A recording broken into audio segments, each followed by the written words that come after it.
parfait Mupengi, les contextes de la sous-région des Grands Lacs et particulièrement les contextes de la RDC. La sous-région des Grands Lacs africains souffre depuis plus de 2 décennies de guerres. Cette sous-région est secouée par une vague de violence sans précédent, une vague si étendue. Les guerres civiles sont maintenant très répandues un peu partout et les jeunes sont au centre de ces phénomènes.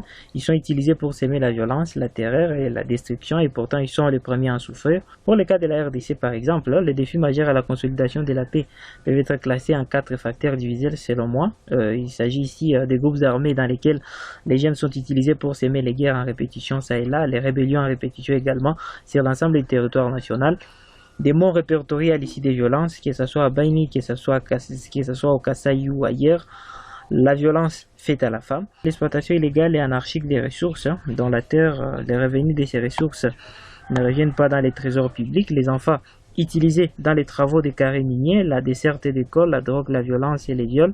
Je vais aussi parler des stéréotypes et manipulations identitaires, l'existence de plusieurs ethnies et tribus. En RD Congo, nous vivons dans un pays où il existe plus de 200 ethnies. Il est vrai que c'est difficile de s'accepter mutuellement, difficile aussi d'accepter les autres en tant que tels.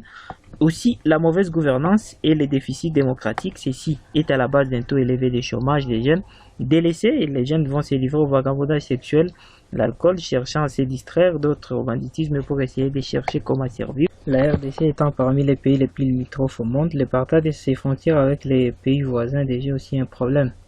Dans les cas d'espèces, plusieurs problèmes transfrontaliers sont enregistrés à l'est du pays, qui partage ses frontières avec le Rwanda et le Burundi. Je vais parler ici des stéréotypes, les manipulations identitaires, les partages des terres, et pour ne citer que cela.